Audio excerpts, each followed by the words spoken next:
अभी तक जो भी पढ़े उसमें कोई दिक्कत है? बोलो। No sir. ठीक, और क्वेश्चन सब कर रहे हो ना? Yes sir.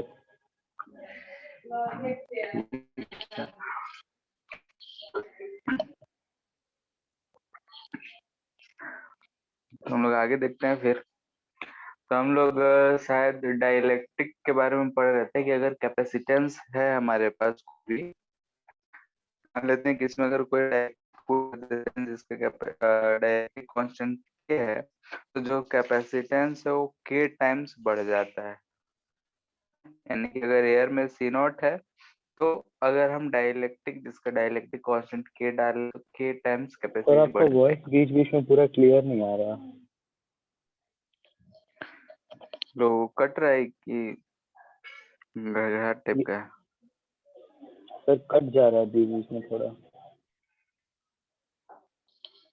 हेलो, अभी ठीक है?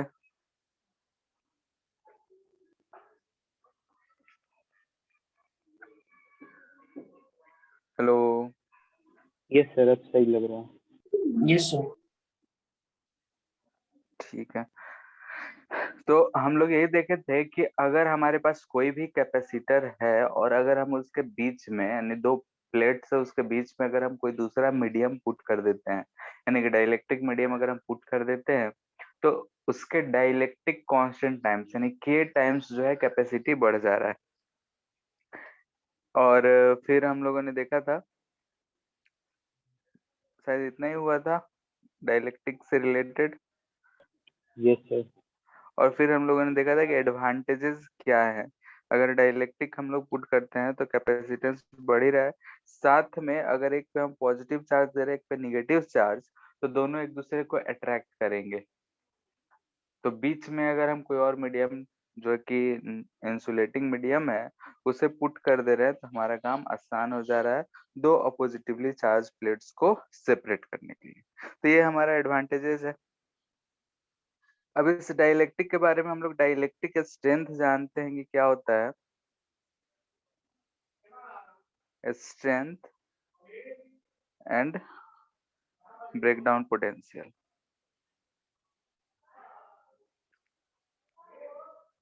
ठीक है, दोनों के बारे में हम लोग थोड़ा बहुत जानते हैं। डाइलेक्ट्रिक स्ट्रेंथ तो जानते ही हैं कि अगर मान लेते हैं कि हमारे पास कोई भी एक डाइलेक्ट्रिक मटेरियल है, जैसे कि हम ये मान लेते हैं प्लस है या माइनस है, डाइलेक्ट्रिक मटेरियल है, हम इस पे सर आप क्वेश्चन बता रहे हैं? नहीं। पढ़ा रहे हैं? हाँ, सर डाउट पूछना था। तो अभी ज्वाइन कर रहे हो क्या? Yes.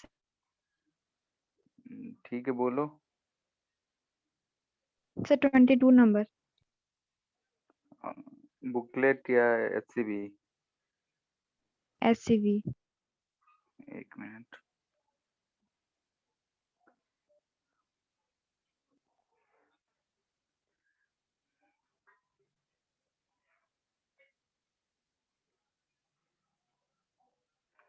Twenty two. Yes sir.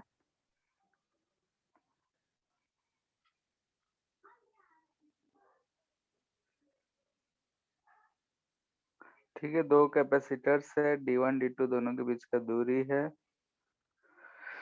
V is applied between the points and B.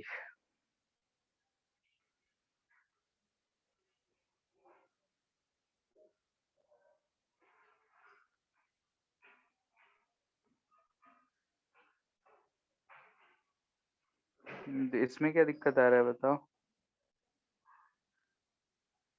Sir answer ही नहीं आ रहा। ठीक है, कैलकुलेशन थोड़ा सा जाएगा लंबा क्योंकि डेटा कुछ दिया नहीं है। एक तो हमारा जो अपर प्लेट है उसके क्रॉस हम पोटेंशियल फाइंड कर सकते हैं क्या? यस। देख लो, बाकी लोग भी क्वेश्चन देख लो, HCV क्वेश्चन नंबर 22। ठीक है, HCV क्वेश्चन नंबर 22। ऐसा प्लेट दे रखा है दो। बहुत लंबा जा रहा है। हाँ, थोड़ा लंबा जाएगा। ठीक है, लंबा क्या जाएगा, जो इक्वेशन हमारा आएगा वो इस तरीके का ही है कि हमें लगेगा कि लंबा ही है। ठीक है, और ए और बी के बीच में हम ऐसा एक पोटेंशियल भी जोड़ दिए हैं। ठीक है, ये C1 है, ये C2 है। C1 का वैल्यू अगर हम लिखेंगे तो क्या लिखेंगे, epsilon naught A by D1, and C2 का वैल्यू जो होगा epsilon naught A by D2। ठीक है, अगर ये भी है तो इसके क्रॉस भी हम पता कर सकते हैं कि कितना होगा, V1 यस सर। कितना होगा बताओ।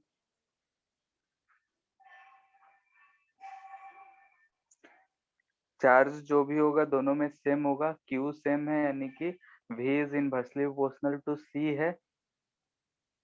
ठीक है, तो V क्या लिखेंगे हम लोग, C2 by C1 plus C2 आएगा इनटू V। ये फॉर्मूला हम लोग लिखे भी थे, याद है। जैसे लिख सकते हैं ना, V1 is to V2 is equal to क्या आएगा, 1/C1 इज टू 1/C2, क्योंकि इनवर्स का रेशियो है। समझ रहे हो। Yes sir. ठीक है, ऐसे सॉल्व करेंगे तो इसे ये चीज आएगा, C2 ऊपर बचेगा, C1 प्लस C2। तो यहाँ से हमें कितना पोटेंशियल मिल रहा है, तो वैल्यू रख लेते हैं। तो यहाँ से हमें मिल जाएगा कितना, 1/D2 divided by 1/D1 plus 1/D2, बाकी सब कट जा रहा है, इंटू V, यानी कि D1/D1 plus D2 into V। ये आया पोटेंशियल डिफरेंस अक्रॉस C1। इतना आया, तो इलेक्ट्रिक फील्ड कितना होगा, इलेक्ट्रिक फील्ड क्या होता है, V/D। तो D1 डिस्टेंस यानी कि V/D1 प्लस D2 जो है, ये हमारा इलेक्ट्रिक फील्ड होगा इस रीजन में। ये हायर पोटेंशियल पे है, तो नीचे की तरफ ऐसा इलेक्ट्रिक फील्ड होगा। अब हमसे कह रहा है कि एक इलेक्ट्रॉन को हम भेज रहे हैं, इलेक्ट्रॉन ही बोल रहे हैं। Yes sir. ठीक है, इलेक्ट्रॉन को हम कितने स्पीड से भेजें, विथ व्हाट मिनिमम स्पीड। अगर हम यहाँ से U भेजें, बीच से भेज रहे हैं क्या,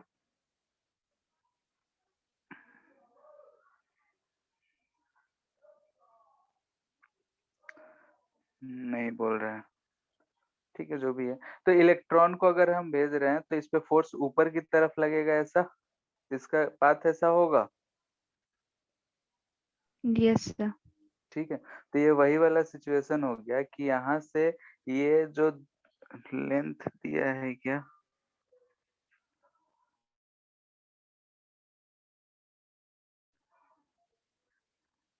स्क्वायर प्लेट एज ए है। ठीक है, अब वहां से हमारा प्रोजेक्टाइल का क्वेश्चन उसमें हो गया है। कोलाइड नहीं करना चाहिए। हाँ, प्रोजेक्टाइल का क्वेश्चन हो गया अब हमारा, देखो ऐसा है। ठीक है, यहाँ से हम इलेक्ट्रॉन को फेंक रहे हैं, इलेक्ट्रिक फील्ड नीचे है, ये पॉजिटिव इन पे है, निगेटिव है, तो इस पे फोर्स किधर लगेगा, ऊपर की तरफ। ये यहाँ से ऐसा जाना चाहिए, यानी कि ये ऐसा पास होना चाहिए, दिख रहा है। Yes sir. तो यहाँ पे हमें भी है, ये वही वाला क्वेश्चन हो गया कि यहाँ से जस्ट मिनिमम, यानी किसका एज ए है, यानी कि प्रोजेक्टाइल में हम लोग ऐसा क्वेश्चन करा करते थे कि यहाँ से किसी पार्टिकल को यू स्पीड से फेंकते थे, आके यहाँ पे ऐसा गिरता था, या डिस्टेंस ए है। ठीक है, इसमें जो ग्रेविटी लगता था नीचे जी लगता था, यहाँ पे अगर ऊपर हम फोर्स की बात कर रहे हैं तो फोर्स जो लग रहा है वो क्यू इंटू ई लग रहा है। तो ऊपर की तरफ जो एक्सेलरेशन लिखेंगे वो क्या लिखेंगे, Q E by mass of electron.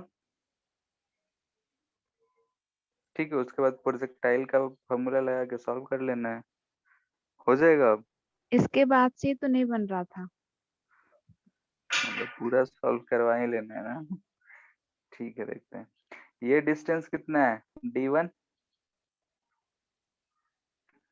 ठीक है, तो ऐसा सिचुएशन हमें दिख रहा है, हम थोड़ा सा उल्टा मान रहे हैं ताकि हमारा प्रोजेक्टाइल समझ में आ जाए। यहाँ से हमें U पता करना है क्या है, ये डिस्टेंस है d1। यहाँ पे हमें आगे जाके कितने दूर जाना है, a दूरी पे। ठीक है, यहाँ से निकल जाएगा तो प्लेट यहीं तक है।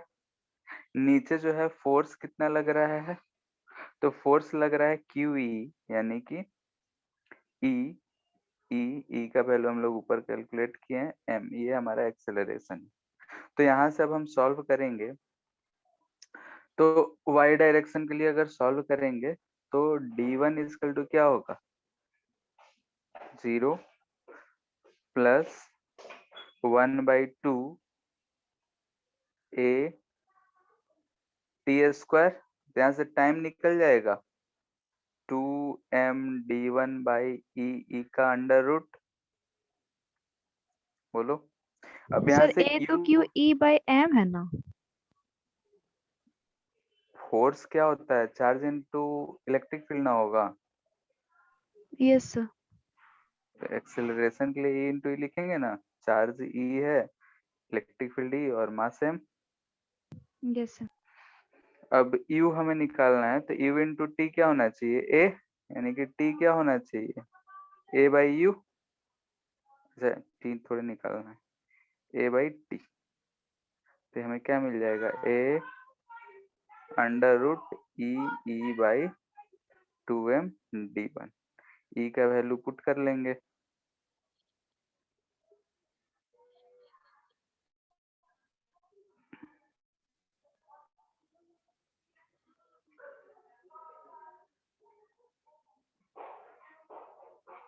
हो जाएगा।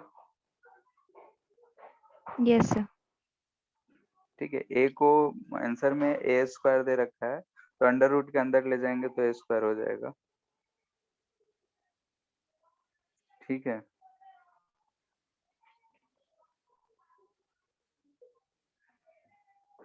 क्लियर है। Yes sir. और कोई, sir 17।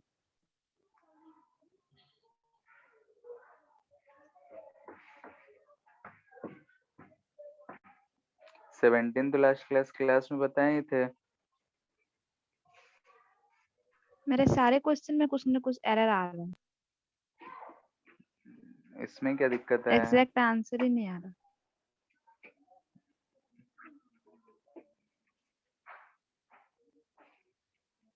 the width of each sphere is a and the height is b।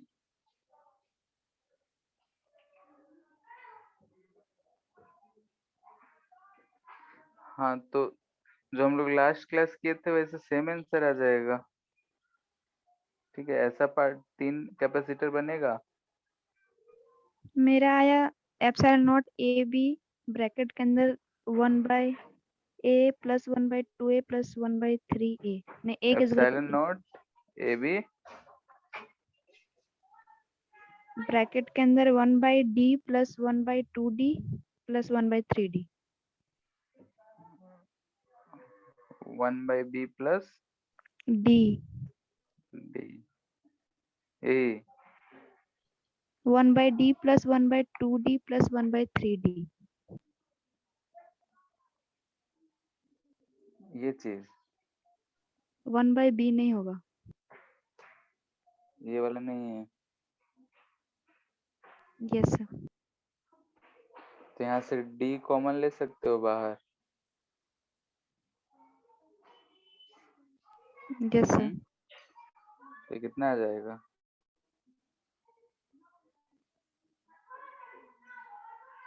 1/3 plus 1/2 5/6 11/6। Sir answer में कैपिटल ए का भी टर्म है जो नीचे वाले शीट का एरिया है। ज्यादा एरिया, तो इसमें तो ए बी डी सब लेके किया, देखो क्या करना है, जो भी आंसर आया देख लो एक बार क्या करना है। ऊपर और ऐसा ही कनेक्शन दे रखा है।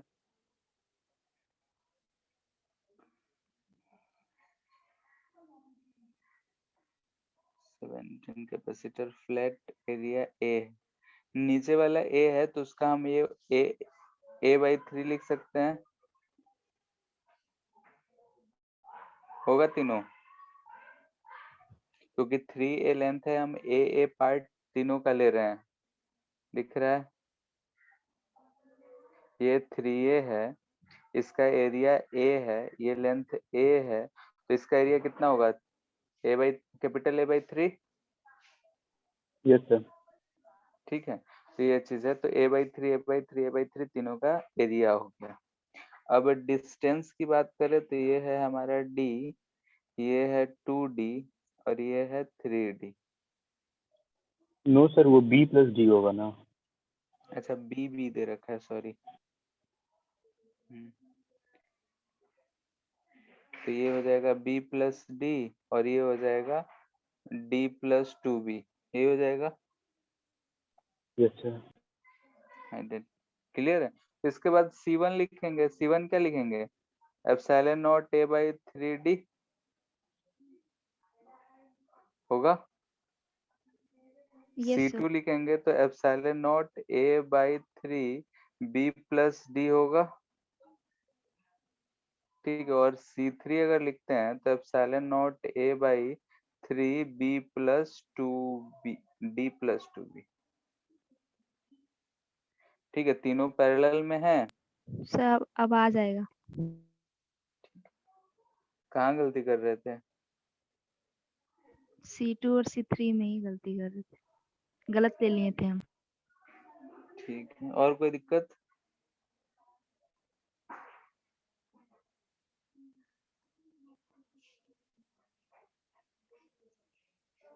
और कोई है?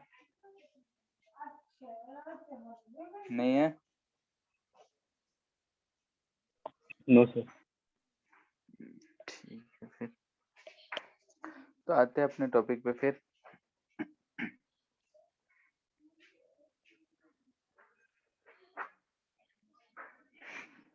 डाइलेक्ट्रिक स्ट्रेंथ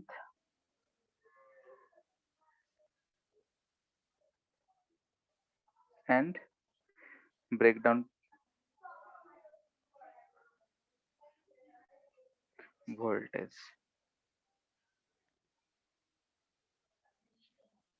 ठीक है, डाइलेक्ट्रिक स्ट्रेंथ जो है हम ये पहले भी पढ़े हैं। ठीक है, जैसे कि अगर हम देखे थे एक एग्जांपल कि कितना मैक्सिमम लिमिट हो सकता है किसी भी कंडक्टर पे, तो वहां पे हम देखा था कि एयर अगर था आसपास में तो आयनाइज हो जा रहा था, टूट जा रहा था। तो जितने इलेक्ट्रिक फील्ड को सहन कर सकता था टूटने से पहले, यानी जो मैक्सिमम इलेक्ट्रिक फील्ड था, उसे ही हम लोगों ने बोला था कि डाइलेक्ट्रिक स्ट्रेंथ। जैसे कि अगर हम मान लेते हैं कि हमारा एक डाइलेक्ट्रिक का एक मॉलिक्यूल है, यहाँ पे माइनस चार्ज, ये प्लस चार्ज है, और इधर से ऐसा इलेक्ट्रिक फील्ड में हमने रख दिया। तो ये इलेक्ट्रिक फील्ड इस पे इधर लग रहा है, यानी कि इस वाले पोर्शन पे इधर की तरफ फोर्स लग रहा होगा और इस पोर्शन पे इधर की तरफ फोर्स लग रहा होगा। तो ये फोर्स जो होगा Q इंटू ई होगा, जो भी चार्ज इंटू इलेक्ट्रिक फील्ड। तो जितने इलेक्ट्रिक फील्ड मैक्सिमम पे ये टूट जाएगा, तो जो मैक्सिमम इलेक्ट्रिक फील्ड होगा उसे ही हम लोग क्या बोलते हैं? Dielectric strength. या फिर बोल सकते हैं कि minimum electric field required to break the dielectric is called dielectric strength. ठीक है, हम डाइलेक्ट्रिक का मॉलिक्यूल्स जो हम लोग बना रहे थे कि पोलैरिटी आ जा रहा था, तो ऐसा एक मॉलिक्यूल है, अगर हम उसमें कोई इलेक्ट्रिक फील्ड में रख दें तो माइनस और प्लस दोनों अलग अलग हो जा रहे हैं, यानी आयोनाइज हो जा रहे हैं। तो टूटने में, जो तोड़ने में हमें जो मिनिमम इलेक्ट्रिक फील्ड रिक्वायर्ड होगा, या फिर ऐसा बोल सकते हैं कि जो मैक्सिमम इलेक्ट्रिक फील्ड ये सहन कर सकता है, तो उसी इलेक्ट्रिक फील्ड को हम लोग बोलते हैं डाइलेक्ट्रिक स्ट्रेंथ। अब चूंकि कैपेसिटर में हम लोग देख रहे हैं कि जो इलेक्ट्रिक फील्ड है उसकी वजह से पोटेंशियल भी है, यानी कि दो प्लेट्स के बीच में अगर देख रहे हैं, ये मान लेते हैं कि हमारे दो पैरेलल प्लेट्स है, एक पे प्लस चार्ज है, एक पे माइनस चार्ज। इसके बीच में अगर हमने ऐसा डाइलेक्ट्रिक मीडियम रखा हुआ है, इसमें जो मॉलिक्यूल्स हैं उसे अगर तोड़ना है, तो ये जो इलेक्ट्रिक फील्ड है हम लोग इसे भी के टर्म में भी बोल सकते हैं। भी के टर्म में क्या बोलते हैं हम लोग कि E इंटू डी जो होगा वही हमारा V होगा। तो चूंकि अगर इलेक्ट्रिक फील्ड सहन कर रहा है, डी तो फिक्स है, यानी कि electric field is directly proportional to V. और यही भी कि कितना पोटेंशियल डिफरेंस हम इसके क्रॉस लगाएं कि डाइलेक्ट्रिक जो है आयोनाइज ना हो, तो जो पोटेंशियल होता है उसे हम कहते हैं कि ब्रेकडाउन पोटेंशियल। यानी कि अगर हमें निकालना है कि ब्रेकडाउन पोटेंशियल क्या होगा, तो ये हम बोलेंगे कि dielectric strength into distance between two plates होगा। ठीक है, यहाँ से हमें ब्रेकडाउन पोटेंशियल पता चल जाएगा, क्योंकि electric field directly proportional to potential है। जितना ज्यादा इलेक्ट्रिक फील्ड उतना ही ज्यादा पोटेंशियल आएगा, और डाइलेक्ट्रिक स्ट्रेंथ पे जितना पोटेंशियल है, यानी जितने पोटेंशियल तक ये सहन कर सक रहा है, उसी चीज को हम लोग बोल रहे हैं ब्रेकडाउन पोटेंशियल। ये जो है डायमेंशन एंड मटेरियल पे डिपेंड करता है, डिपेंड्स ऑन डाइलेक्ट्रिक। डाइलेक्ट्रिक कैसा है, उसके डिपेंड मटेरियल कैसा है। साफ बात है, डाइलेक्ट्रिक स्ट्रेंथ वो भी मटेरियल पे डिपेंड कर रहा है। कुछ मटेरियल का स्ट्रेंथ बहुत ज्यादा होता है, किसी मटेरियल का स्ट्रेंथ कम होता है। तो मटेरियल पे डिपेंड करता है, हम कैसा शेप ले रखे हैं उस चीज पे भी डिपेंड करेगा। ठीक है, इससे रिलेटेड जो क्वेश्चंस होते हैं इस तरह के होते हैं, सिंपल सिंपल तो से क्वेश्चन होते डाइलेक्ट्रिक हैं। स्ट्रेंथ का मतलब मैक्सिमम इलेक्ट्रिक फील्ड हुआ जो हम लोग दे सकते हैं। हाँ, मतलब कि उसको आयोनाइज होने से पहले, टूटने से पहले कितना मैक्सिमम इलेक्ट्रिक फील्ड दे सकते हैं, या फिर बोल सकते हैं minimum electric field required to break the dielectric. ठीक है, तो जो इलेक्ट्रिक फील्ड है उसे ही बोल रहे हैं डाइलेक्ट्रिक स्ट्रेंथ। क्लियर है? कैपेसिटर शुरू यस सर। करते वक्त डाइलेक्ट्रिक पढ़े थे, वहां भी हम एक्सप्लेन किए थे इस चीज को। यस सर, याद है। मान लेते हैं हमारे पास दो कैपेसिटर है, अलग अलग ही है। इसका ब्रेकिंग पोटेंशियल जो है, ब्रेकिंग वोल्टेज 4 वोल्ट बोल रहे हैं, इसका ब्रेकिंग वोल्टेज जो है 10 वोल्ट, यानी कि अलग अलग रहता तो दोनों का ब्रेकिंग वोल्टेज इतना दे रखा है। ठीक है, अब कह रहा है कि इफ कंबाइंड इन सीरीज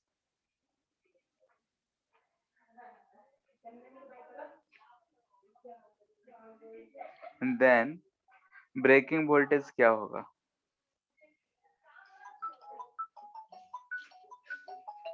ठीक है,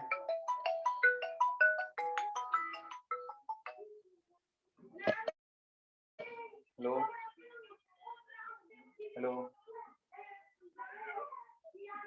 हेलो हेलो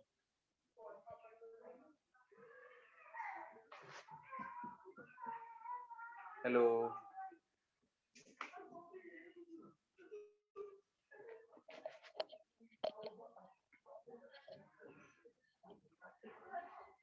ठीक है, इफ कंबाइंड इन सीरीज तो ब्रेकिंग वोल्टेज क्या होगा बताओ।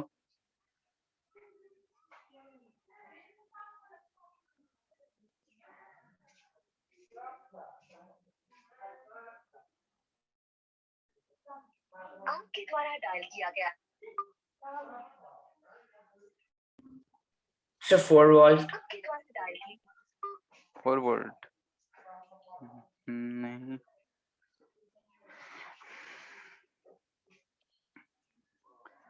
जैसे कि इसका ब्रेकिंग वोल्टेज 4 वोल्ट दे रहा है, यानी कि इस पे हम मैक्सिमम चार्ज कितना कितना स्टोर कर सकते हैं, maximum charge sir 3 volt.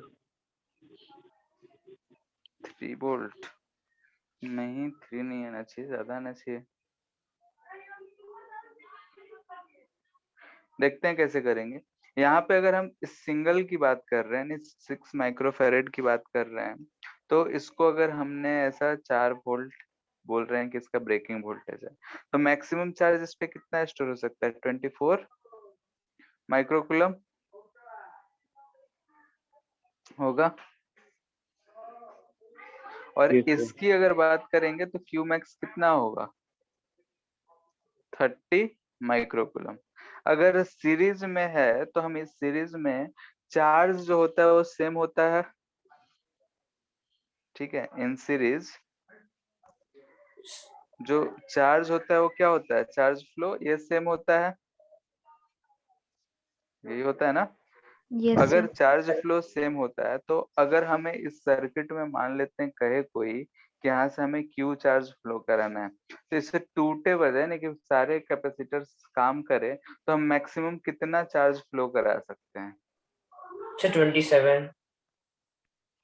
27 charge flow करा सकते हैं, 24? बोलो। 24। 24 ना, 27 कैसे आया?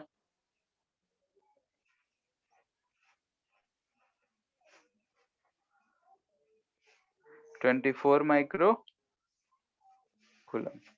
तो 24 चार्ज फ्लो कर सकता है, और सी इक्विवेलेंट अगर हम देखें तो सीरीज में है 6 3, तो ये क्या है, कितना आ रहा है, 2 माइक्रोफेरेड आ तो रहा है। 24 कैसे?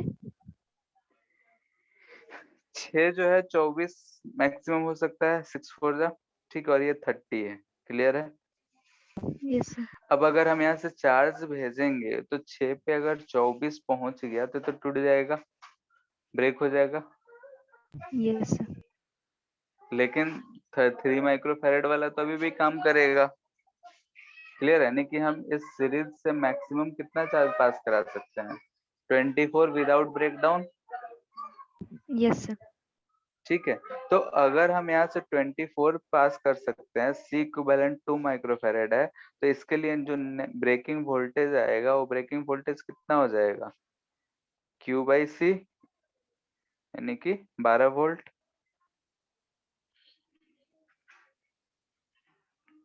क्लियर है? Yes sir. अगर इन दोनों को पैरेलल में जोड़े होते तो क्या होता ब्रेकिंग पोटेंशियल? 24/9। 24/9 क्यों होगा?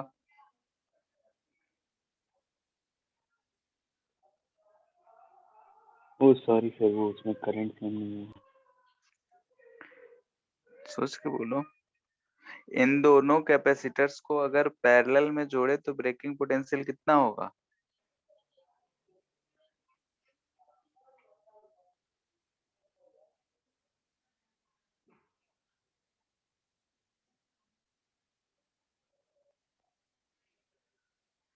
पैरेलल में क्या सेम होता है? सर वो क्वेश्चन दिखाइए ना, वैल्यू से।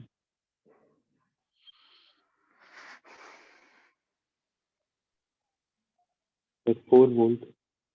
4 वोल्ट होगा, क्योंकि पैरेलल में जब हम जोड़ेंगे तो दोनों का क्या होना चाहिए, सेम। ऐसा है, ये 6 माइक्रोफेरेड है, ये 3 माइक्रोफेरेड है, इन इसके क्रॉस का पोटेंशियल क्या होता है, सेम। ये जो दोनों कैपेसिटर है मैक्सिमम कितना सहन कर पा रहा है, बोलो? 4 वोल्ट। 4 वोल्ट। तो इस केस में जो हम देखेंगे कि ब्रेकिंग वोल्टेज क्या आएगा, जो 6 का है यानी कि 4 वोल्ट, 6 टूट जाएगा 4 वोल्ट पे, तो इतना ही रहेगा। किसी को यस दिक्कत? सर। No sir. सर देखो, ब्रेकडाउन मतलब क्या होगा कैपेसिटर का, वो काम करना बंद कर देगा? हाँ मतलब करंट लीकेज होने लगेगा, जो डाइलेक्ट्रिक है वो आयोनाइज हो गया, तो चार्ज उसके थ्रू भी फ्लो करने लगेगा। Yes sir. ठीक है, तो जो डाइलेक्ट्रिक होता है वो हमारा खराब हो जाता है, तो कैपेसिटर खराब हो जाता है, वो काम करना बंद कर देता है। सर लेकिन अभी तक हम लोग जितना पढ़ रहे हैं उसमें डाइलेक्ट्रिक कहाँ कंसिडर कर रहे हैं? कहाँ पे? मतलब हम लोग जो भी कैपेसिटर का जो भी थ्योरी पढ़े या क्वेश्चन बना उसमें हम लोग डाइलेक्ट्रिक के बारे में कहाँ कुछ स्पेसिफाई किए? तो अभी तो डाइलेक्ट्रिक का इंट्रोडक्शन हो रहा है, कब डाइलेक्ट्रिक हम लोग पुट कर रहे हैं, तो जो किए हैं उसमें डाइलेक्ट्रिक नहीं डाले हैं। ठीक है, सर जैसे उसके कि यहाँ थ्रू पे करंट कैसे पास करेगा? उसमें तो फ्री इलेक्ट्रॉन्स ही नहीं होते। जैसे डाइलेक्ट्रिक है, फ्री इलेक्ट्रॉन्स नहीं है, ये डाइलेक्ट्रिक का मॉलिक्यूल है, ये टूट गया, प्लस वाला इधर माइनस वाला इधर, आयोनाइज हो गया। यस बोलो, सर। तो आयन सब क्या करेंगे, जैसे, मूव करेंगे। तो वही चीज कंडक्टिंग की तरह बिहेव करने लगता है। एक एग्जांपल शायद बताए भी थे कि अगर हाई पोटेंशियल हो तो जो एयर होता है वो भी कंडक्टिंग की तरह बिहेव करने लगता है। जैसे बोला जाता है कि जहाँ पावर हाउस होता है वहाँ बच्चों को नहीं जाने देता है लोग, ठीक है, क्योंकि वहाँ भी बहुत ही हाई पोटेंशियल रहता है। तो क्या होता है कि एयर जो होता है हाई पोटेंशियल के कारण वो आयोनाइज हो जाता है, ब्रेक डाउन हो जाता है। एयर भी डाइलेक्ट्रिक है, ब्रेक डाउन हो गया तो एयर कंडक्टिंग पाथ शुरू हो जाता है। कोई मूवी देखे होगे तो जैसा कि पता नहीं रियली में तो हम नहीं देखे, हम भी वीडियो में देखे हैं या फिर मूवीज में। तो जैसे कि ये दो वायर के हाई पोटेंशियल के एंड है, ठीक है, एक पॉजिटिव एंड से नेगेटिव एंड, बीच में सिर्फ एयर है। तो यहाँ से ऐसा ब्लू लाइट करके ऐसा कंडक्टिंग टाइप का दिखाता है, देखे हो कभी? Yes sir. दो wire पास में रखता है तो यस मतलब सर। चिंगारी सर टाइप का होता है। बैटरी भी जो हम लोग जब सेकंड वाला वायर लगाते हैं ना तो उसमें 1 सेकंड के लिए वो होता है। हाँ मतलब उसमें थोड़ा सा होता है स्पार्किंग, हम लोग उसको बोल देते हैं, ठीक है। तो यहाँ पे जो होता है कैसा, जो एयर है ये ऐसा कंडक्टिंग पाथ की तरह बिहेव करने लगता है। तो वहां पे होता ये है कि जो हाई पोटेंशियल है तो जो डाइलेक्ट्रिक है वो ब्रेक हो गया है। डाइलेक्ट्रिक यानी कि एयर वहां पे हम बोल रहे हैं, वो ब्रेक हो गया तो आयोनाइज हो गया, जो आयंस हैं तो वो मूव करके वहां कंडक्टिंग पाथ क्रिएट कर दे रहे हैं, ठीक है। तो वैसे ही यहाँ पे जो हमारा कैपेसिटर है इसके अंदर में अगर हम कुछ भरे हुए हैं तो टूट के वैसा बिहेव करने लगता है।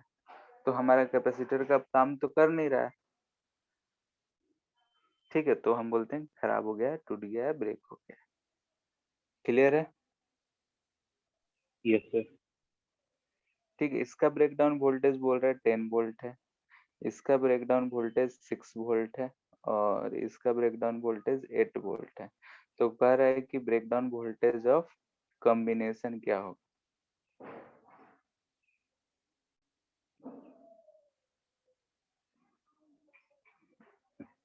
सेम ऊपर वाला जैसा क्वेश्चन था वैसा ही है।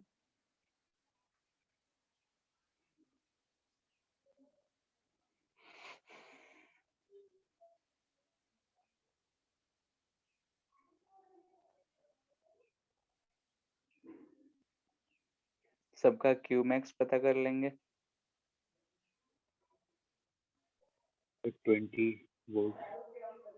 इसका आ रहा है 40, इसका जाएगा 32, 848, इजी जा रहा है। सर बीच वाले का तो 72 आएगा ना।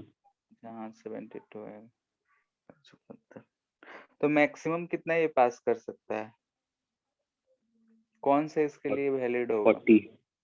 यानी कि ये वाला 40 इसके लिए वैलिड होगा, ठीक है। और सी इक्विवेलेंट अगर हम पता करें तो कितना आ जाएगा? 2। 2 आ रहा है पक्का? Yes sir. ठीक है, 12 4 का 3, 2 माइक्रोफैरेड आ रहा है, ठीक है। तो यहाँ से हम देख सकते हैं कि ब्रेकिंग वोल्टेज जो होगा वो कितना होगा 40/2 यानी कि 20 वोल्ट। सबका क्लियर है? किसी को दिक्कत नहीं? नहीं है तो ऊपर वाले दोनों क्वेश्चंस को हम मिला के एक करके दे रहे हैं, डेटा सेम दे रहे हैं ताकि बस कंसेप्ट समझना है।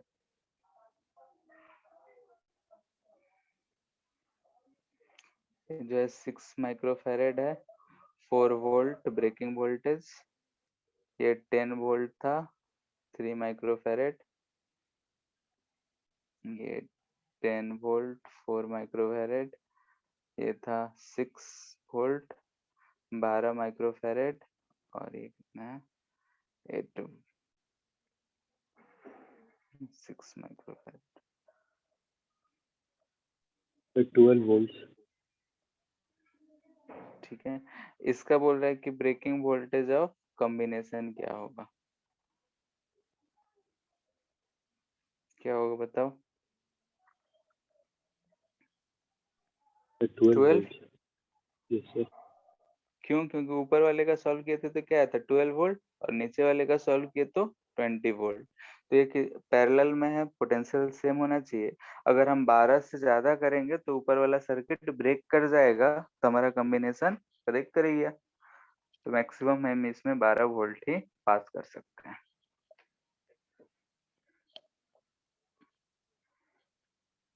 सर अगर ऊपर वाला कनेक्शन अगर पूरा ब्रेक हो जाएगा तब भी सर करंट का पाथ नीचे से पार कर सकता है ना?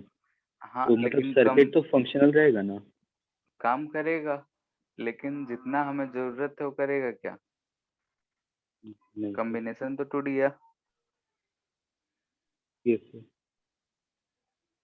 ठीक है, दो चीजें।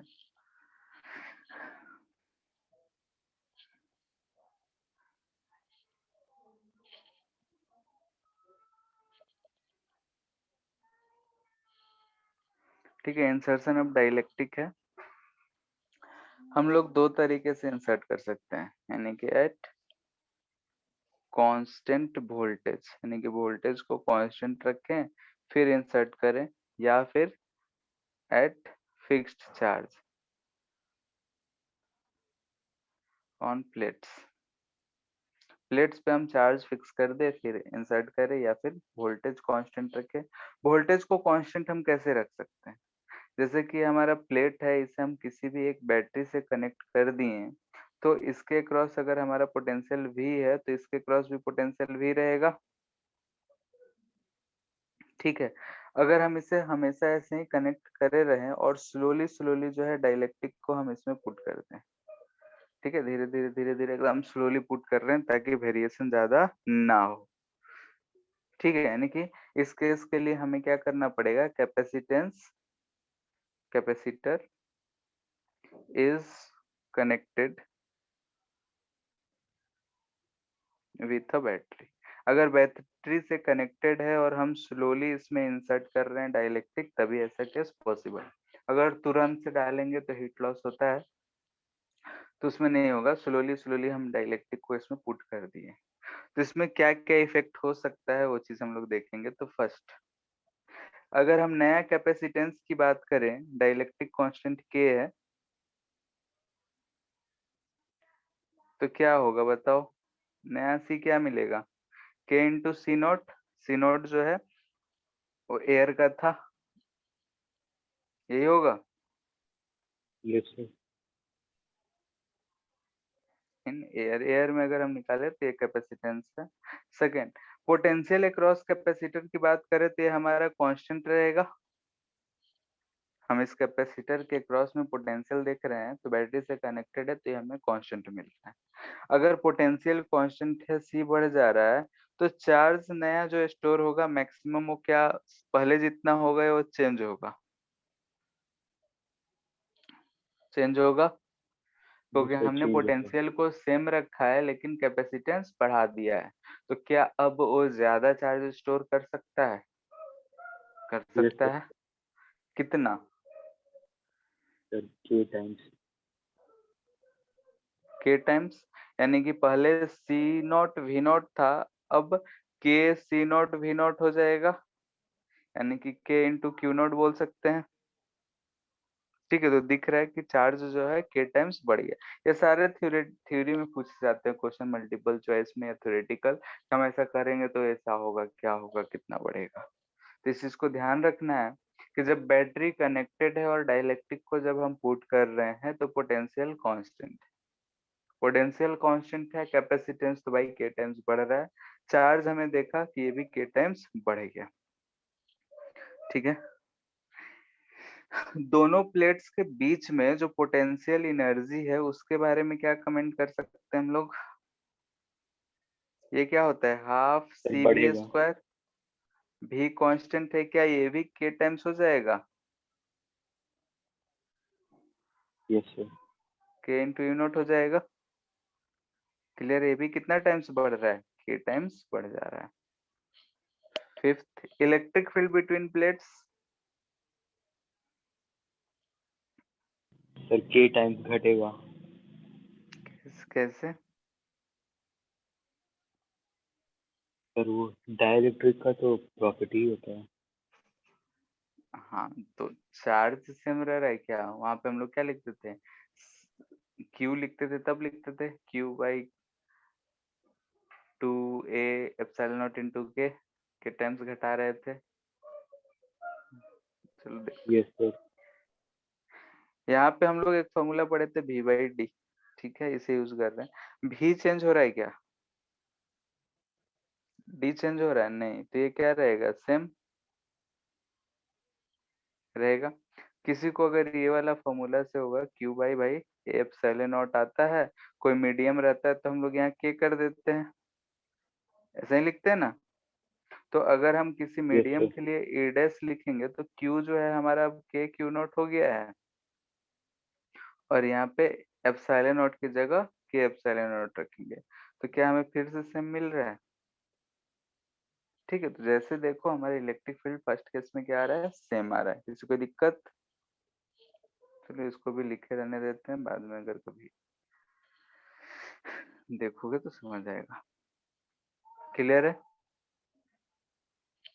अब हम कह रहे हैं कि यहाँ पे हम चार्ज को फिक्स रख रहे हैं, यानी कि मान लेते हैं कि हमारा कैपेसिटर है, इसे हम बैटरी से कनेक्ट कर दिए, ये सी नॉट है, ये वी नॉट है, तो इस पे जो चार्ज आ गया वो plus C naught V naught minus C naught V naught आ गया। अब हम इस बैटरी को हटा दिए और ऐसा हम कैपेसिटर को देखें तो इस पे charge C naught V naught है, इस पे minus C naught V naught, जिससे हम बोल रहे हैं कि क्यू नॉट के बराबर। क्लियर है? अब अगर हम इसमें स्लोली स्लोली डाइलेक्ट्रिक को पुट कर देते हैं, ठीक है, डाइलेक्ट्रिक है स्लोली हम पुट कर रहे हैं, डाइलेक्ट्रिक कांस्टेंट के है। तो अब बताओ कि इस हम डाइलेक्ट्रिक को अंदर पुट करेंगे तो जो हमारा चार्ज है कैपेसिटर के प्लेट्स पे, उस पे कोई फर्क पड़ेगा या नहीं? सर्किट तो ओपन है, ओपन है तो ये चार्ज फ्लो करने का कहीं रास्ता है? नहीं है। तो क्या इन दोनों प्लेट्स पे ये चार्ज अब बरकरार रहेगा? Yes sir. तो हमें क्या दिख रहा है कि जो Q है ये क्या रह रहा है? कांस्टेंट रह रहा है, यानी कि फाइनली ये Q नॉट के बराबर ही रहेगा। ठीक है, फिक्स चार्ज पे कर रहे हैं। अच्छा, कैपेसिटेंस की अगर बात करें तो कैपेसिटेंस तो K डाल रहे हैं, K इंटू सी नॉट, ये तो कंस्ट्रक्शन पे डिपेंड करता है, इसलिए तो K टाइम्स बढ़ना ही है। दोनों केस में देख रहे हैं K टाइम्स बढ़ ही रहा है। पोटेंशियल की अगर हम बात करें तो क्या होगा? कैपेसिटर के अलाउ क्या अभी भी V नॉट रहेगा या चेंज होगा? तो चेंज होगा। चेंज होगा। कितना होगा? Q बाई सी होता है, क्या हमें V नॉट बाई सी के दिख रहा है? नहीं, K टाइम्स क्या हो रहा है? ये घट जा रहा है। Yes sir. ठीक है, इस केस में K टाइम्स ये घट जा रहा है। थर्ड अगर देखें, एनर्जी, फोर्थ, इस पे क्या इफेक्ट पड़ेगा? चार्ज सेम है तो हम ये वाला फॉर्मूला यूज करते हैं, ठीक है।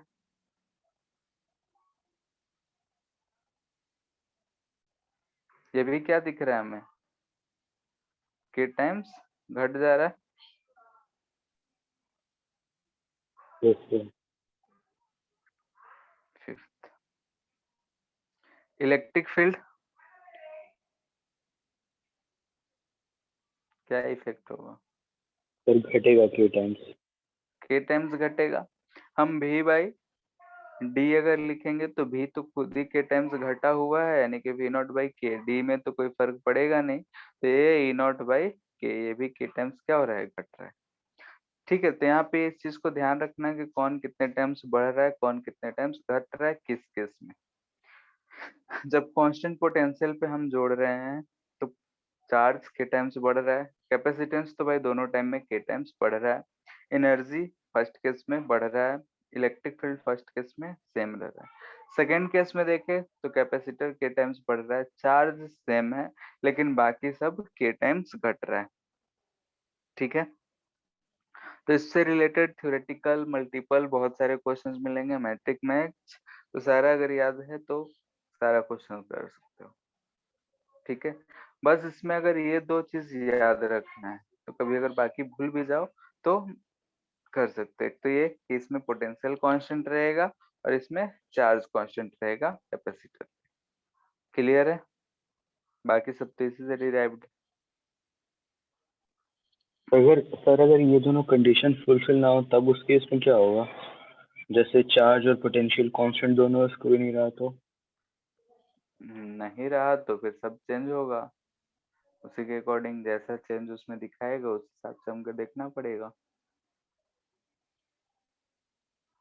ठीक है, जैसे कि अगर हम बहुत ही तेजी से भी अगर बोल दे कि हम डाइलेक्ट्रिक को बहुत फास्ट उसमें पुट कर रहे हैं, तो फास्ट करने से हीट लॉस होगा तो हम नहीं कर सकते हैं।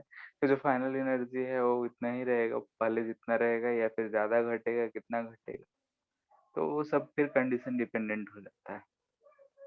ठीक है, वो डायनेमिक प्रोसेस हो गया, उसके बारे में हम लोग डायरेक्टली कमेंट नहीं कर सकते।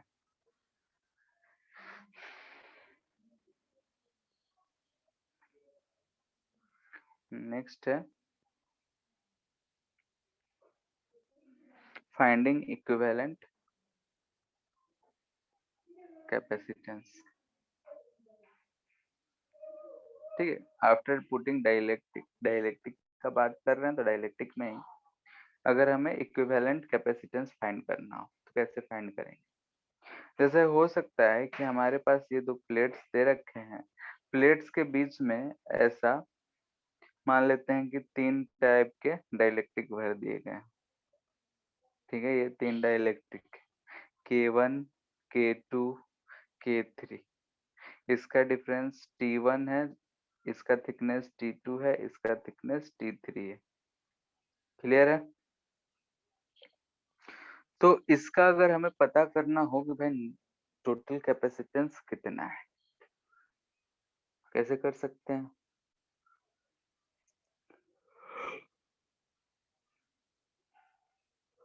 बोलो।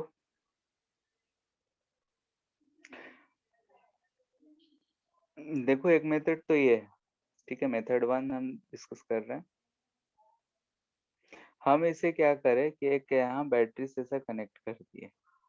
ठीक है, ये बैटरी का पोटेंशियल V है, मान लेते हैं कि इसके कारण यहाँ पे प्लस Q चार्ज है, इसके कारण माइनस Q चार्ज है। तो अगर हम इसको फर्स्ट वाला पार्ट बोल रहे हैं, इसे सेकेंड बोल रहे हैं, इसे थर्ड बोल रहे हैं, K1 first, K2 3 and K3 third को रिप्रेजेंट कर रहा है। तो अगर हम इन दो प्लेट्स के बीच में, ठीक है, ये जो हमारे दो प्लेट्स दिख रहे हैं इनके बीच का अगर हम पोटेंशियल V लिखते हैं तो V क्या लिखेंगे, V1 plus V2 plus V3, ये लिखेंगे। बोलो, यहाँ से हम बोल रहे हैं ये V1 है, ये V2 है और ये V3 है। इन Yes, तीनों के sir. क्रॉस में जो भी ड्रॉप होगा वही लिखेंगे, V1 plus V2 plus V3, ये जो होगा V के बराबर होगा। अब V1 को हम क्या लिख सकते हैं, अगर कोई मीडियम नहीं होता तो इलेक्ट्रिक फील्ड हम लोग ये लिखते हैं Q बाई एप्सिलॉन नॉट। ठीक है, तो V1 क्या लिख सकते हैं, तो चूंकि मीडियम आ जा रहा है तो यहाँ पे नीचे K से डिवाइड हो जाएगा, चार्ज तो सेम ही है, तो यहाँ पे हम इसे लिख सकते हैं, ध्यान से देखो, Q by A into K1 epsilon naught into thickness, E into D होता है। ठीक है, ये दोनों चीज यूज कर रहे हैं। एंड E मीडियम अगर लिखना हो तो E नॉट बाई K होगा, ये चीज हम यूज कर रहे हैं। ठीक है, V2 लिखना हो तो Q by A K2 epsilon naught into T2, वैसे ही V3 लिखना हो तो Q by A K3 epsilon naught into T3, ये लिखेंगे। Yes, sir. C जो होता है वो हमारा Q बाई V होता है। चलो एक लाइन अभी बढ़ा देते हैं। V इक्वल टू हम यहाँ से Q by A epsilon not common ले सकते हैं, T1 by K1 plus T2 by K2 plus T3 by K3, ऐसा लिख सकते हैं। अब सिंस C जो होता है वो हमारा Q बाई V होता है, यहाँ पे Q बाई V करेंगे तो यहाँ ध्यान से देखो A एप्सिलॉन नॉट तो ऊपर चला जा रहा है और नीचे बचेगा T1 by K1 plus T2 by K2 plus T3 by K3। ठीक है, यानी कि अगर दो तीन चार जितने भी डाले गए हों तो C को हम लोग लिख सकते हैं A epsilon not by T1 by K1 plus T2 by K2 plus T3 by K3, और भी रहा तो ऐसे ही हम लोग जोड़ते चले जाएंगे। तो चार्ज पे डिपेंड नहीं होगा कैपेसिटेंस। तो कैपेसिटेंस तो ना तो चार्ज पे डिपेंड करता है, ना ही उसके क्रॉस कितना पोटेंशियल है उस पर डिपेंड करता है, तो आपस में ही कैंसिल आउट कर जाएंगे। रेशियो है ना इन दोनों का। क्लियर है ये? Yes, sir. ठीक है, मेथड 2, इसे सॉल्व करने का मेथड 2। हमारे पास जो कैपेसिटर है उसे हम ऐसा 3 कैपेसिटर में चेंज कर ले रहे हैं। ठीक है, ऐसा हम 3 कैपेसिटर बना सकते हैं। ऊपर जो फिगर दे रखा है उस चीज को ध्यान में रखना है। ये T1 थिकनेस, T2 थिकनेस और ये T3 थिकनेस का। फर्स्ट वाले में K1 था, सेकेंड में K2 था और थर्ड में K3 था। एरिया सबका सेम है। जहां से C1 लिखना हो तो क्या लिखेंगे बताओ? K1 epsilon naught A by T1 होगा क्या? Yes sir. C2 लिखना होगा तो K2 epsilon naught A by T2। ठीक है, K टाइम्स बढ़ जाता है, थिकनेस D की जगह T1 T2 है तो वही रखेंगे। एंड C3 जो है वो है हमारा K3 epsilon naught A by T3। तीनों आपस में किस में दिख रहे हैं, सीरीज या पैरेलल? सीरीज है, तो 1/C इक्वल टू क्या लिखेंगे हम? 1/C1 plus 1/C2 plus 1/C3। यानी कि यहाँ से अगर लिख लें तो 1/C1 तो कितना आ जाएगा बताओ? T1 by K1 epsilon A. T1/K1 divide by epsilon naught A लिख सकते हैं, plus T2/K2 divide by epsilon naught A लिख सकते हैं, plus T3/K3 divide by epsilon naught A लिख सकते हैं। 1/एप्सिलॉन नॉट A को हम कॉमन ले लिए तो T1/K1 plus T2/K2 plus T3/K3 दिख रहा है। ठीक है, तो C इक्वल टू देखेंगे तो फिर से वही चीज आ गया, epsilon naught A by plus T2/K2 plus T3/K3। Clear है?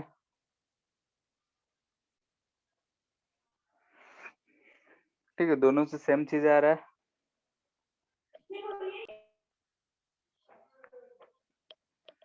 इतना में किसी कोई दिक्कत? No, sir. No sir.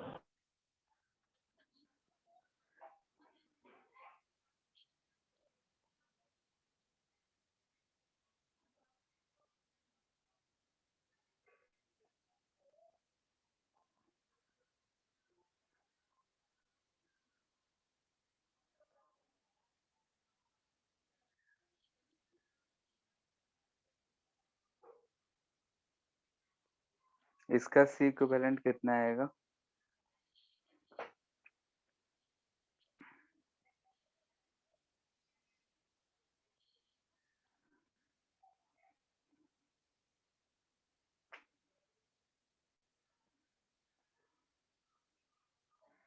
ठीक है, यानी कि ये जो है पार्शियली फिल्ड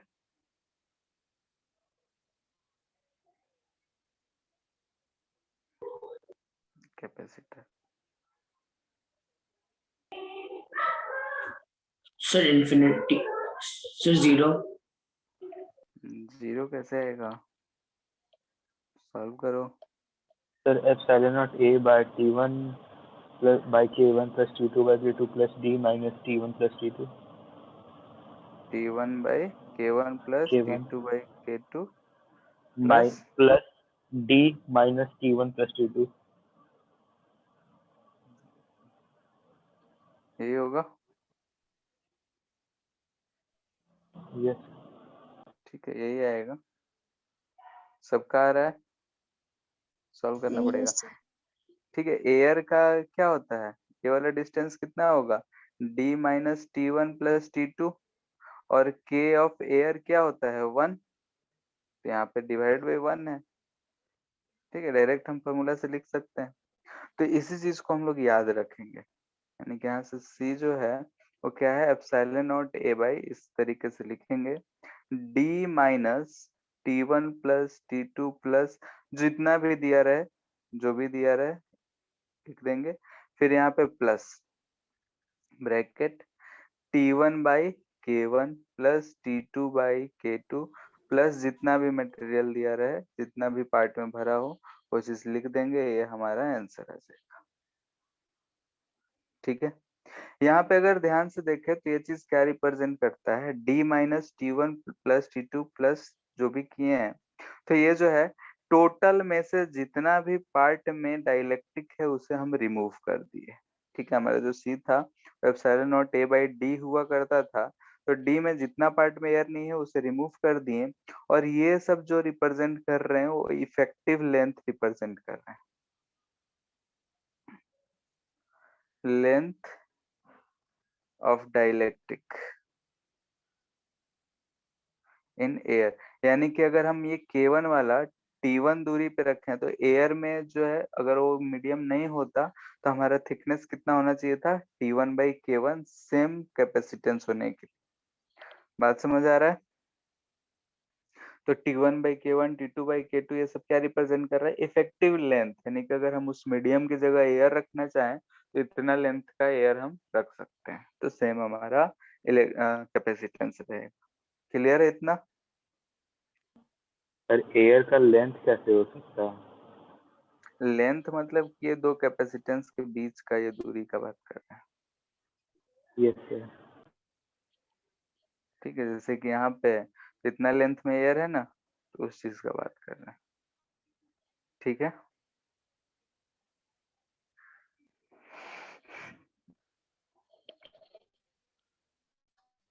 इतना में कोई दिक्कत नहीं नो है? सर। ठीक है, तो क्वेश्चन और ये भी कंसेप्ट ही है। हमारे पास दो प्लेट्स इसे दे रखे हैं, इसके बीच में ऐसा है यहाँ पे टी थिकनेस का एक डाइलेक्ट्रिक मीडियम है, बाकी ये जो है एयर ही है, टोटल डी है। इसका सी इक्विवेलेंट क्या होगा?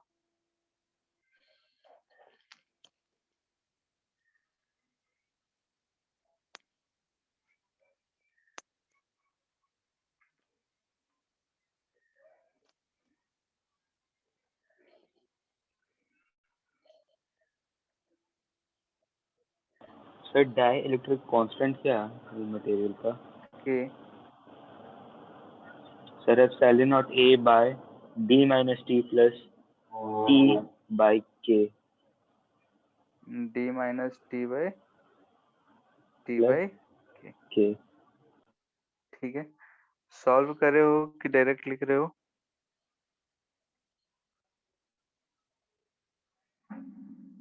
सर ठीक दोनों। है, इसको हम थोड़ा सा सॉल्व करके बता रहे हैं क्योंकि एक कंसेप्ट यहाँ पे बताना है हमें। ठीक है, बस दिखाने के लिए, डायरेक्ट फॉर्मूला से भी बोल सकते हैं, कोई हार्ड चीज नहीं बताने जा रहे हैं। जैसे कि अगर हम यहाँ पे प्लस क्यू बोल रहे हैं या माइनस क्यू बोल रहे हैं, इसे अगर हम बोल दे कि एक्स है तो ये वाई है। ठीक है, एक्स वाई मान लेते हैं।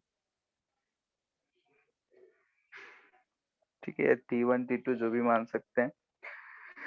तो यहाँ पे अगर हम भी लिखेंगे तो क्या लिखेंगे, V1 plus V2 plus V3, फिर से वैसा ही V1 क्या लिखेंगे, Q by A epsilon naught into x लिखेंगे।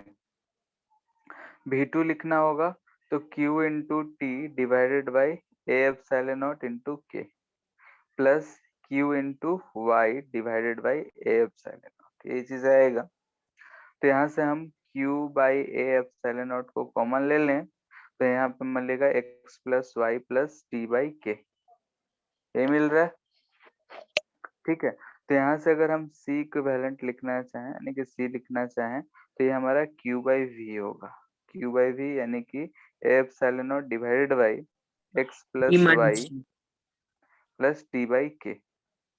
x प्लस वाई अगर ध्यान से देखो तो वो क्या चीज रिप्रेजेंट कर रहा है, D D minus minus T plus T by के, वही चीज आया जो पहले बोले थे। तो यहाँ से हमें C मिल रहा है ए epsilon not by D minus T plus T by के। ठीक है, ये चीज हमें इतना करने का सिर्फ एक ही पर्पस था, यही बताना था कि हम जब दो प्लेट्स के बीच में ये जो हम डाइलेक्ट्रिक पुट किए हैं, यहाँ सेंटर पे किए, इधर साइड में करे होते, ये टी होता तब भी हमारा आंसर वही होता। ठीक है, यानी कि हम इसके बीच में ये डाइलेक्ट्रिक किस पोजीशन में रखे हैं उससे कोई फर्क नहीं पड़ता है हमारे कैपेसिटेंस। क्लियर है? Yes sir. सर सीधे वो जो आप बोले थे ना कि इफेक्टिव लेंथ वैसे ही निकाल सकते थे। हाँ, कर सकते थे वैसे भी। ठीक है, बीच में भी जैसे कि इसीलिए हम अभी ये चीज बताए, उसके बाद वो चीज बोलते हैं। ठीक है, जैसे कि अगर हम इसको बीच में कहीं भी रखते हैं कोई फर्क नहीं पड़ता है। अब जैसे इफेक्टिव लेंथ का बात कर रहे हो, तो जैसे कि हम इस मीडियम को हटा के अगर एयर इसकी जगह पे रखना होता, तो हम कितने थिकनेस में रखे होते? तो उसके लिए हमारा थिकनेस क्या होता है, टी बाई के। तो टोटल थिकनेस क्या हो जाता है, D minus T plus T by के, यही होता है। तो एप्सिलॉन नॉट ए बाई वो कर लेते। क्लियर है? Yes sir. ठीक है, तो जैसे सोचना है वैसे सोच के हम लोग इतना कर सकते हैं। तो यहाँ से हम लोग यही सीखे कि अगर हमारे पास डाइलेक्ट्रिक अगर दे रखा है, तो डाइलेक्ट्रिक कहाँ पे है बीच में उससे कोई फर्क नहीं पड़ता है, कैपेसिटेंस हमारा सेम रहेगा। अब ये सब तो है कि हम लोग प्लेट्स के पैरेलल लगाए हैं, ऐसा भी हमें मिल सकता है कि हमारे पास ऐसा प्लेट दे रखा है। ठीक है, मान लेते हैं कि ये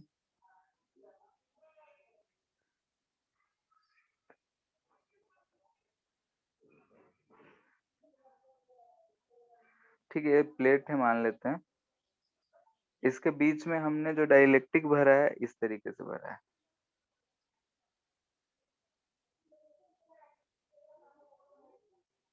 ये एक है, ये दो, ये तीन। ठीक है, ऊपर हम ऐसे कनेक्ट कर रखे। समझ आ रहा है?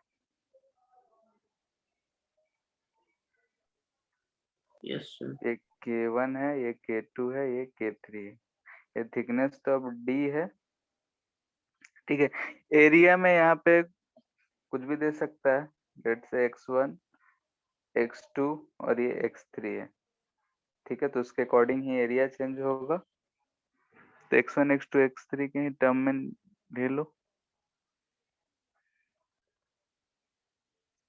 x1 ये जो लेंथ है हमारा, ये b है।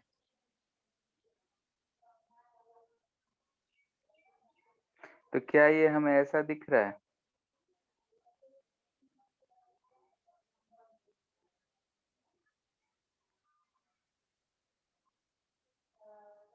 दिख रहा है? Yes sir. सबका C1 C2 ये C3, थिकनेस सबका D होगा। इसका एरिया क्या होगा बताओ?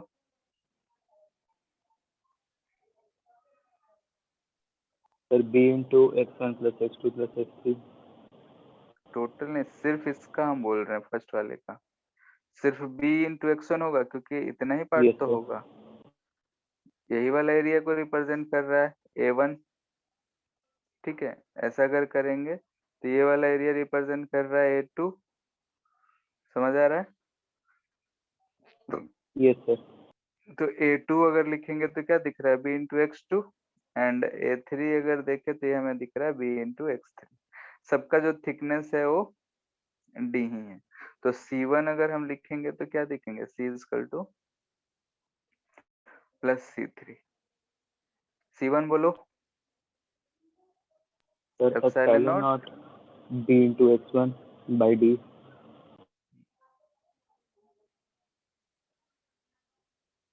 यही चीज हो जाएगा। ये आ रहा है? नहीं, K छूट रहा है यहाँ पे, K1 K2 एंड K3। तो यहाँ से epsilon not b by d तो कॉमन हो गया, K1 x1 plus K2 x2 plus K3 x3। Clear है?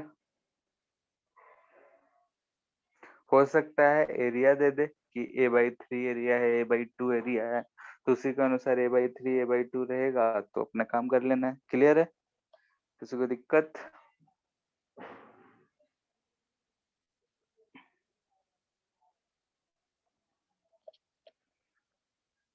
बोलो।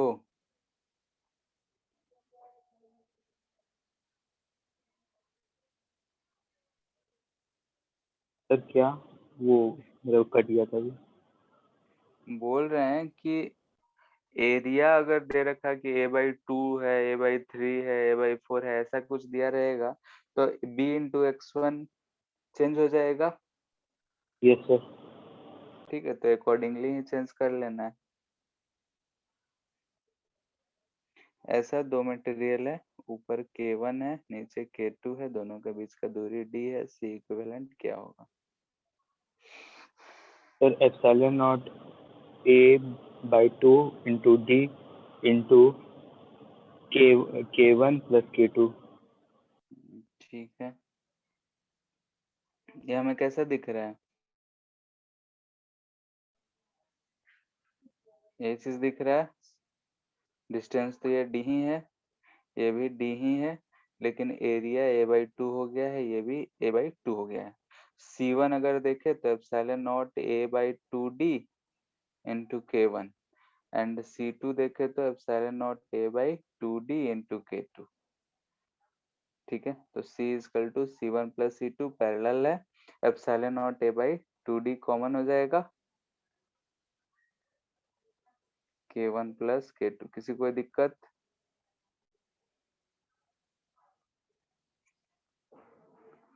पूछ लिया करो।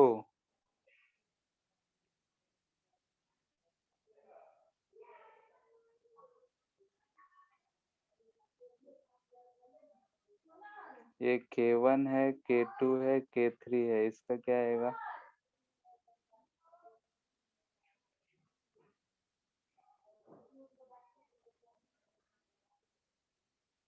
ये A/2।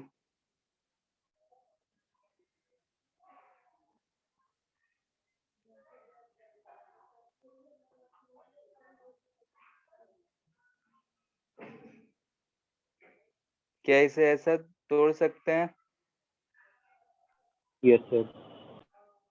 ठीक है, ये C1 बोल रहे हैं, ये C2 एंड ये C3। थिकनेस देखो, ध्यान से बोलो। C1 ये वाला डिस्टेंस D/2 है, कुछ भी दे सकता है, तो इसे D/2 लेंगे, ये भी D/2, और ये क्या होगा? D होगा। Yes, sir. एरिया A/2 और ये भी A/2। फिर लिख लेना है C1 इजकल टू A/D ही रहेगा, C2 K1 छूट रहा है, C2 is equal to K2 epsilon naught A/D and C3 is equal to By 2D. 2D। ठीक है, ऊपर वाले सीरीज में, नीचे वाला पैरेलल, तो C इक्विवेलेंट जो होगा सॉल्व करना पड़ेगा, तो C1 C2 by C1 plus C2 plus answer हो जाएगा। ठीक है,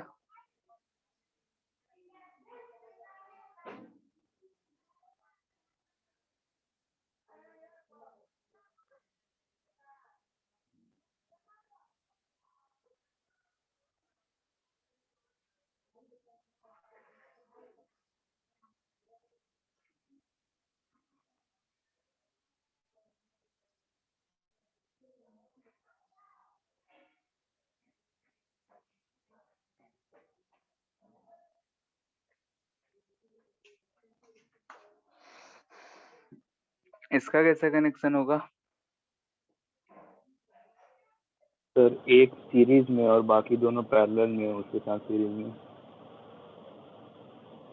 ऐसा? Yes, sir. गलत है।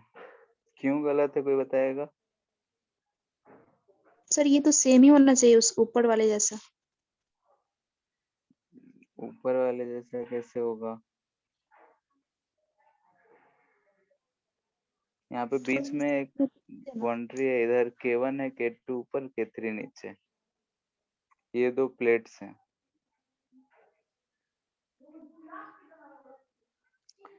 ठीक है, फर्स्ट नजर में सबको ये चीज दिखता है, लेकिन ये नहीं होगा। क्यों नहीं होगा बता सकता है कोई?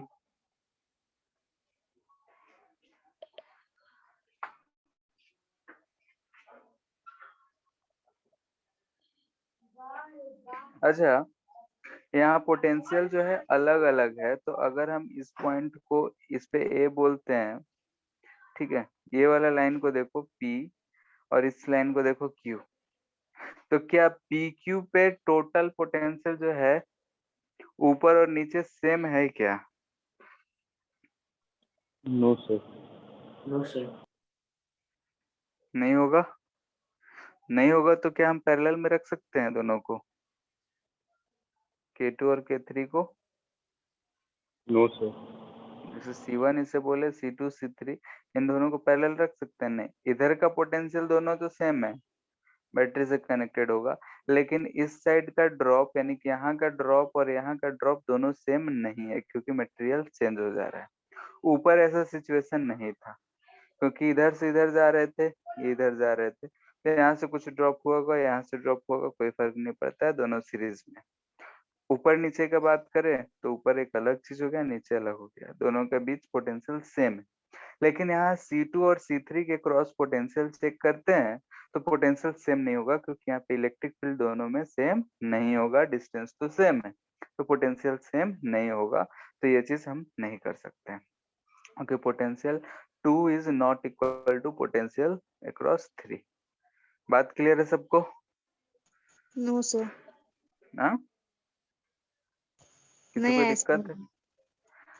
जैसे कि हमारा ऐसा सिचुएशन दे रखा है, ये ऊपर K2 है, नीचे K3 है, ठीक है, इधर जो भी है यहाँ से यहाँ तक आए, यहाँ पे लेट से V डैश पोटेंशियल है, इधर बैटरी से कनेक्टेड है, 0 है, कोई दिक्कत?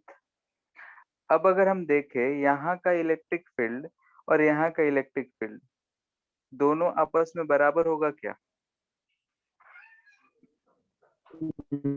No sir. यहाँ का मीडियम K2 है, यहाँ का मीडियम K3 है, तो यहाँ का इलेक्ट्रिक फील्ड अलग होगा, यहाँ का इलेक्ट्रिक फील्ड अलग होगा, तो इलेक्ट्रिक फील्ड अलग है, ये डिस्टेंस D है, तो V इक्वल टू होता है A into D.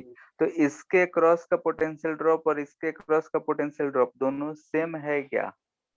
No sir. नहीं है। जब पोटेंशियल ड्रॉप सेम नहीं है तो हम पैरेलल में इन दोनों को बोल सकते हैं क्या? पैरेलल होने के लिए क्या होना चाहिए? दोनों कैपेसिटर के क्रॉस पोटेंशियल सेम होना चाहिए, लेकिन है नहीं, तो हम नहीं कर सकते हैं। बात क्लियर है सबको? Yes sir. ठीक है, तो इसे हम कैसे चेंज करेंगे? तो से हम लोग क्या ऊपर वाला करेंगे? केस मिला दीजिए ना। क्या? ऊपर वाला केस क्यों नहीं मतलब कौन सा ऊपर वाला केस नहीं समझे? इससे पहले वाला क्वेश्चन। हाँ, इसमें क्या दिक्कत है? इसमें तो कोई गड़बड़ नहीं है। यहाँ पे देखो, यहाँ से यहाँ तक का पोटेंशियल डिफरेंस, यहाँ से पोटेंशियल डिफरेंस, कोई फर्क नहीं पड़ता है, सीरीज में है। और यहाँ से इधर जा रहे हैं तो एक ही मटेरियल में जा रहे हैं, तो यहाँ से यहाँ तक है। क्लियर है? ये दोनों के बीच में तो ये दोनों आपस में पैरेलल ही है, यहाँ तो कोई दिक्कत ही नहीं है, लेकिन यहाँ पे दिक्कत हो जा रहा है। बात समझ आ रहा है? तो इसे कैसे यस सर। तो इसे कैसे तोड़ेंगे? तो हम क्या करेंगे, यहाँ से ऐसा एक लाइन खींच लेंगे, तो हमें ऐसा दिखेगा।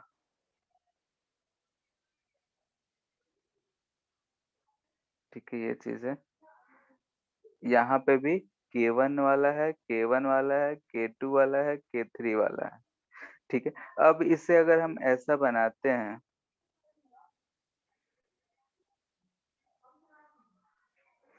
ये C2 था, ये C3 था, इन दोनों के क्रॉस पोटेंशियल अलग हो, कोई फर्क नहीं पड़ता है, ये C1 dash C2 dash, clear है? C1 डैश ही रहेगा। बोलो, C1 डैश कितना लिखेंगे? तो epsilon not A/2 divided by D/2, यानी कि एप्सिलॉन नॉट A/D ही रहेगा। C2 क्या लिखेंगे? अच्छा K1 छूट गया, K1 K2 epsilon naught A by 2 divided by D by 2 यानी कि K2 epsilon naught A by D। इसी तरीके से C3 K3 epsilon naught A by D। फिर जो भी होएगा उसे सॉल्व कर सकते हैं। क्लियर है अब? Yes, sir. ठीक है, तो इस चीज में इस चीज का ध्यान देना है इस क्वेश्चन में। ठीक है, अभी क्लास इसके बाद